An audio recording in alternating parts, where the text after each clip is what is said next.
Hello guys, and welcome back to the channel. So now guys, the biggest problem that the Nigerian state is contending with is the lack of education in the northern regions. This problem is bigger than corruption or fulanization or any of the izations that we discuss all the time.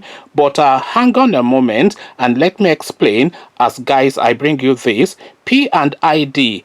How Nigeria's Attorney General's failure to negotiate debt attracted compounded interest. So the Attorney General, of course, Malami, we're back there again. The headline, P&ID, how Nigeria's Attorney General's failure to negotiate debt attracted compounded interest.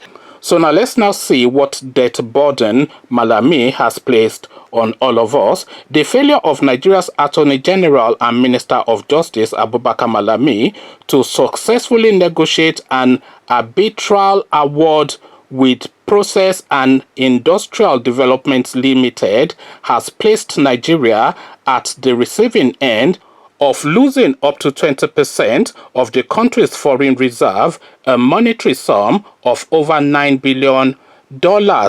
A 2010 contractual agreement between Nigeria and P&ID to build a natural gas processing plant in Calabar, Cross River State, broke down irretrievably, and the London Commercial Court, converting an arbitration decision to judgment, found Nigeria guilty of breach of contract. Nigeria, in a frantic move to wiggle out of the judgment debt, filed a successful lawsuit at its own federal high court, which set aside the judgment of the UK court.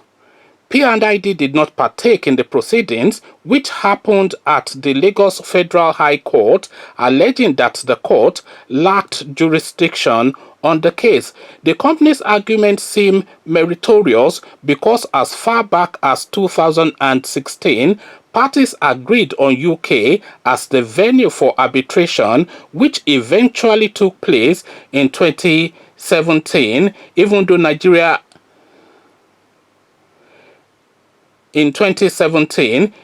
Nigerian arbitration laws were applied. Nigeria had a 28-day ultimatum. Even though Nigerian arbitration laws were applied, Nigeria had a 28-day ultimatum to separately appeal both decisions of the arbitration venue and the arbitral award, but it delayed several months before it appealed the decision on the venue, and the appeal was dismissed. In a letter written to the law firm Bolaji Oyerinde, dated 27 April 2017 and cited by correspondents, Malami said he received the approval of the Vice President Yemi Oshibanjo to negotiate the arbitral award with P&ID. The letter reads in part, "Please be informed that the Vice President of Nigeria has approved that the Honorable Attorney General of the Federation, Honorable Minister of Petroleum Resources, and your humble self should immediately proceed to negotiate with P&ID with respect to how the award can be reviewed in favor of the federal government." Malami's negotiation with P&ID did not make any headway, and Nigeria now stands the risk of potentially losing a fortune due to the failed negotiation.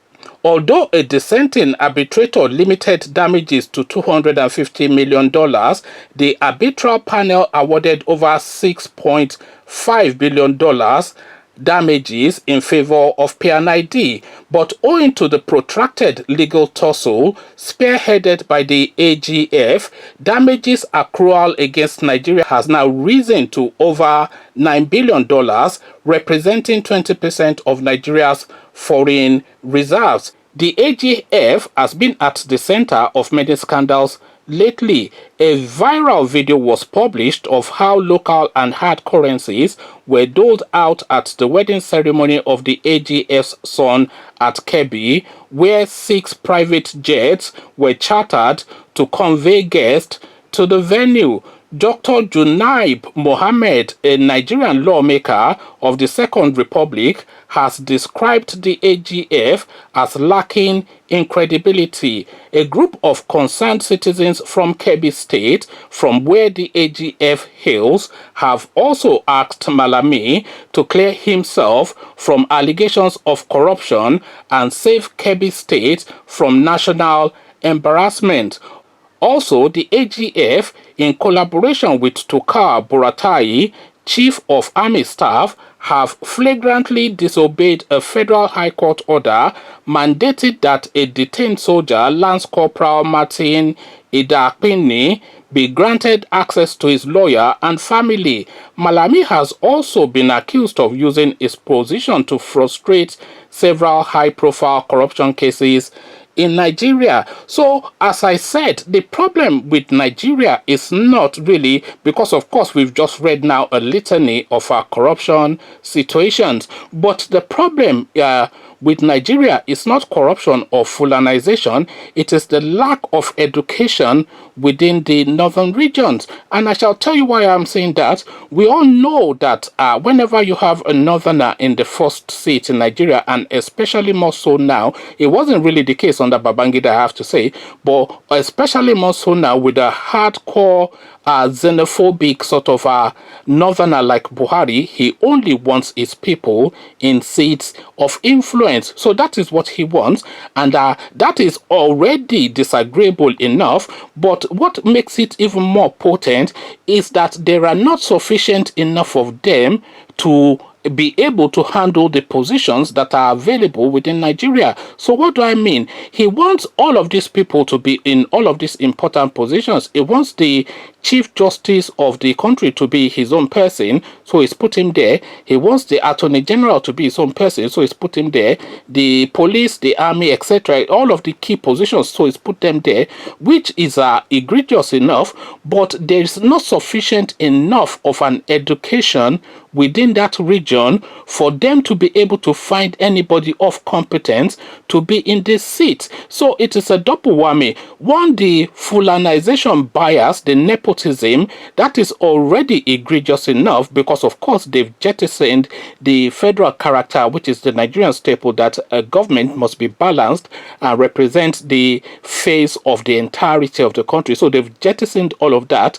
But more importantly, they don't have enough of a pool to fish in to find people of enough of a quality to put in this position. So you end up with people like Malami, who is just a dullard as a lawyer, really. He doesn't really know anything. We have people like Femi Falana in Nigeria, people like Micah Ozakome, and all of these heavyweight lawyers. So we have all of these competent people that can easily take that seat, because one of the most potent seats is the legal seat within the Nigerian space, because Nigerians are notoriously litigious. It's always going to court within the Nigerian space. So you need somebody with real rigor that can have a full grasp of law and how it applies and all of the understandings of a legal structure to be in place. And that person is not Malami. That person, you cannot find him amongst the Fulanis for the singular reason that the Fulanis are not educated enough to produce somebody of that substance. It is just beyond their capacity, is beyond their reach. And this is really the biggest problem we have in Nigeria. Let me cite you another example. They've just now recently appointed a vice chancellor or something like provost for the Defense Academy. So now when they were advertising for this post, for a provost for the Defense Academy, they put the fillers out and all of the big gun professors, they applied.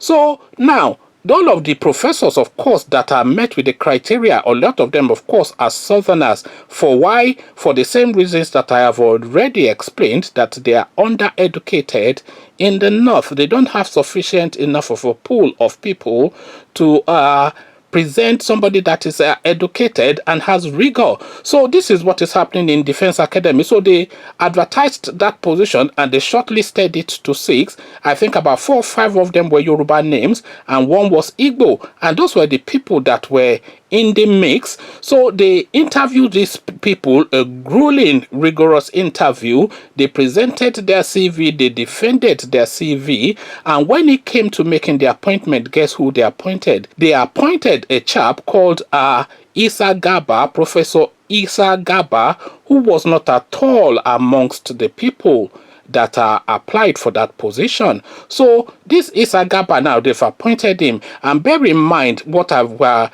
started off with, that the lack of education in the north is the biggest problem that we're contending with. So they appointed this Isa Gaba, but he's a professor. I don't know where he got his professorship from, but it is safe to say it is one of those cowshed universities that they have in Zaria or whatever, one of their northern places that they call. Anyway, he's a professor by whatever definition. Anybody that has a professorship, even from a cowshed in the northern regions, he must still have some level of education. So they've appointed this guy who did not apply, by the way, never mind being interviewed for this post, and a lot of competent people had applied. All 6 of them, any one of them would have easily fit in that position and done an excellent job. So they've now gone outside of all of the people that applied to go and apply this Professor Isa Gaba. So why have they now gone to appoint this Professor Isa Gaba? Well, one, all of the people that applied for this post, they were Southerners, and of course they don't want Southerners in any key post. And then 2, this Isa Gaba that they have appointed, he's a Fulani man. The person making the appointment, the Chief of Defense Staff, Magashi, he's a Fulani man. This Isa Gaba is from Kano. The person making the appointment, Magashi, he's from Kano, and that is it. So the person, Isa Gaba, is a Fulani. The person making the appointment, Magashi, is a Fulani. So that is all the criteria that they need to appoint this Isa Gaba. So I hear you say that even if Isa Gaba is not in the mix, he did not apply for the job, at least he's a professor, he must be competent to do the job. Well, no. He's not actually competent to do the job, not in the slightest, and I shall tell you why. This position, that NDA position, the provost, there are certain criteria that you must meet to fit into that post. One, you must have been a professor for more than 10 years. This Isa Gaba has not been a professor for up to 10 years, so that automatically disqualifies him. You must have headed like a university, like a vice chancellor, or at least a department within a university, or at least for a period insufficient enough for you to be assessed on. This Isa Gaba has never headed any department in any university in Nigeria or anywhere else in the world. So what he was, the highest achievement that he attained is just to be a vice dean, not the dean, but the vice dean in one of the faculties at the university in Zaria. So now you have all of these eminent professors who are duly qualified with litany of achievements behind them. They've headed departments, they've run universities, they've been a lifelong almost professor, 20, 30 years, some of them. They duly qualified, they are not appointed. But this guy now, this Isa Gaba, has just been picked up from the middle of nowhere and plunked into that position. So now, what you then expect from that NDA, of course, is for him to run it into the ground. So he will just grab all the money, chance all the women, and just live large. And the whole structure will depreciate as a result of that. So it is the lack of education. So the problem is not actually that, the problem is that they plucked this guy from obscurity, have not applied for something, and given him the post anyway. So that's a problem right there. But the bigger problem is his lack of competence for that post, which is down to that education point that I made at the start of this video. So the problem with Nigeria is the lack of education in the northern regions, because even if they are doing their Fulanization, which is totally unacceptable, if the Fulani chap that they are put in there is sufficient enough of a capacity to handle the post, then you can grudgingly say we still disapprove, but he's doing his job. But we disapprove, one, of the fulanization, but we disapprove even more of the lack of competence, because of course we've now seen this Malami now costing the country 20% of our national reserves, because not because he's wicked or lazy, but because he doesn't have the cranial functions, he doesn't have the brains to understand what is required for the post. The only reason he's there is because it's a Fulani man. He doesn't have the educational backing or the intelligence for the post, and this is really at the heart of the problem with Nigeria. Conversations in the comment section. The problem with Nigeria is the lack of education in the northern regions. That has always been my belief, and there's copious evidence to back that up. What says you? Come share thoughts. But before you do that, click on the red subscribe button so it turns gray. The bell button notifies you every time I drop a new video. Click on like as well, because that helps with the YouTube algorithm. Once you've done the clickings, come join me in the comment section. Then come tell me what you're making of this position that I have taken. So I'll leave you here. Carry this conversation on with you in the comment section. But here I say peace.